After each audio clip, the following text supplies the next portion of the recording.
Hey guys, guns are essential. It's been a few weeks since I shot a gun video, and what a difference a few weeks can make.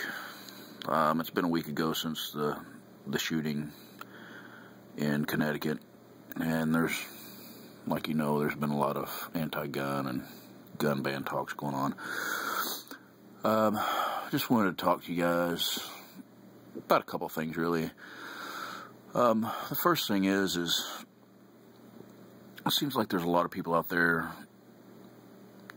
talking like the gun ban is already in effect.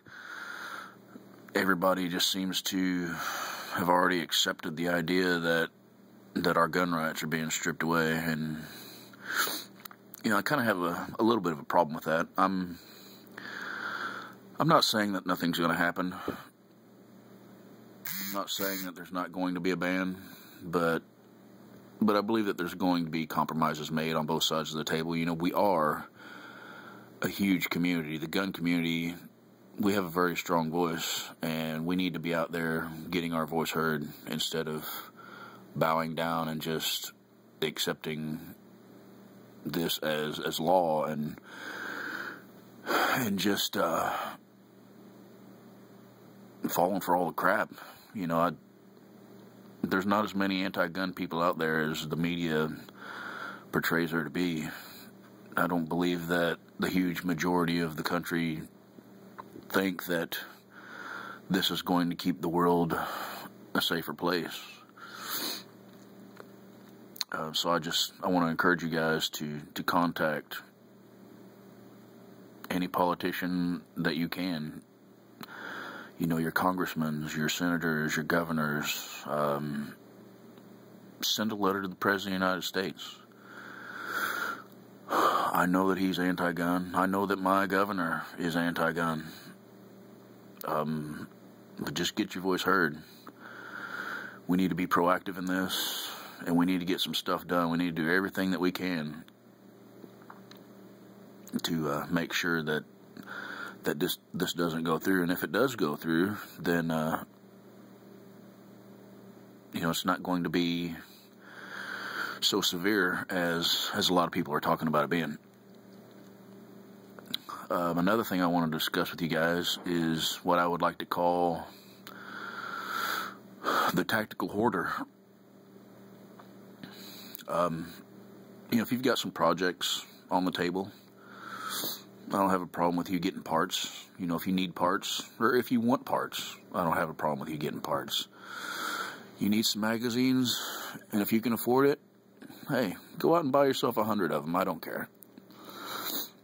But what I do have a problem with is the guy that goes out and buys 100 magazines, or goes out and buys 20 lowers, or 10 uppers, or whatever it would be, collapsible stocks.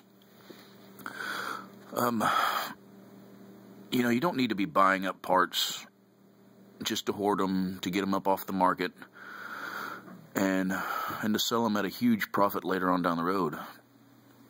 I know that, that's going to be an easy way to make money, but I just hope that we treat each other a little bit better than that.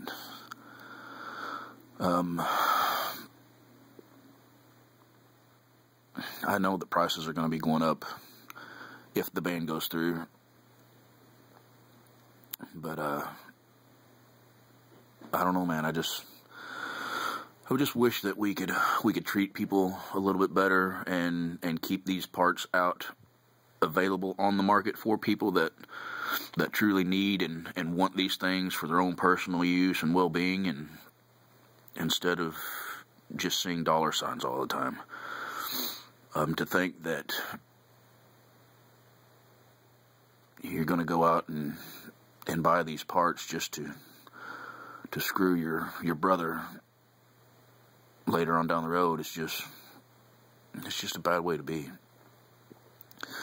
I think we need to keep these parts out on the market for people that truly need and want to build their guns and want the accessories for their own personal use, instead of looking at it as a way to make a buck.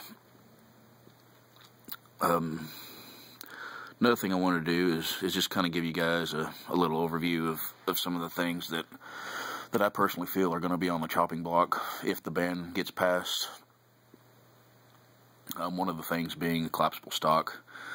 These guys are pretty cheap right now. You can get them for about 25, 30 bucks.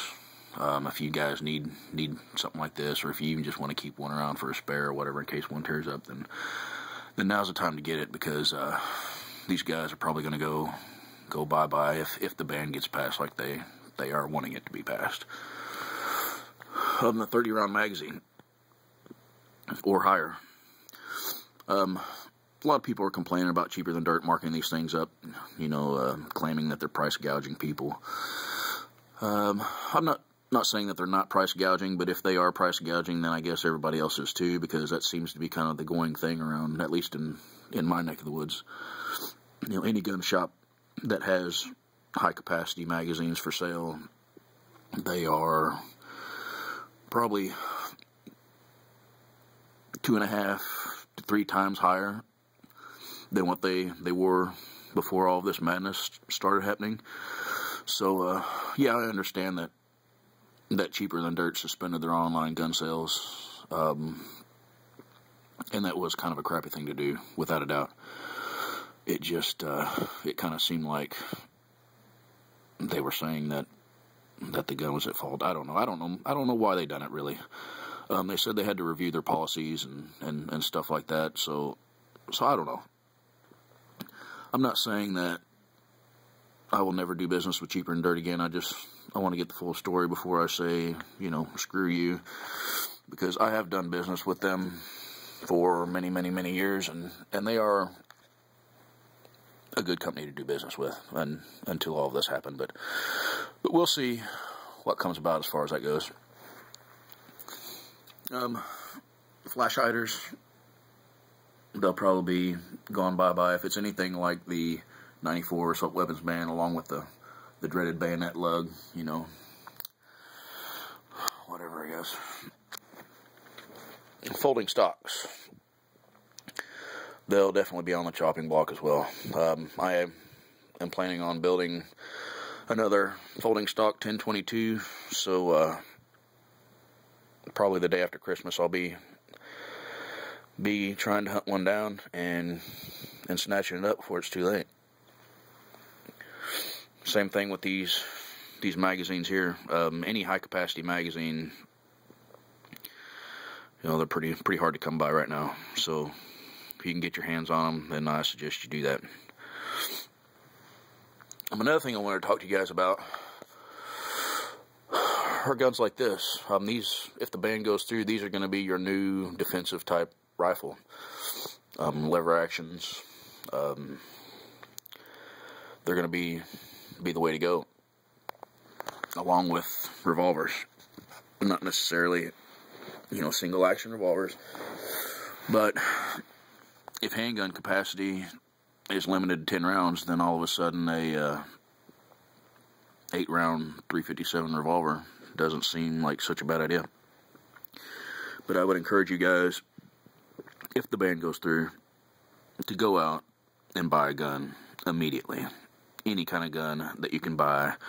Doesn't have to be, a high dollar, what would be then a pre-ban gun.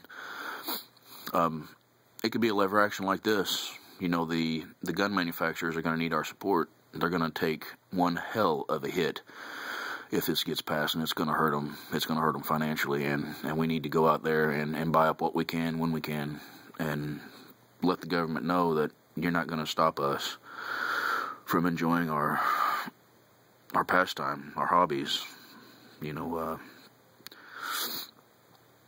but that's about it for me, I guess. I just wanted to encourage you guys that this isn't the end of the world. It's not a done deal yet, and to fight with every breath that you have in your soul. Thanks a lot, guys. See ya.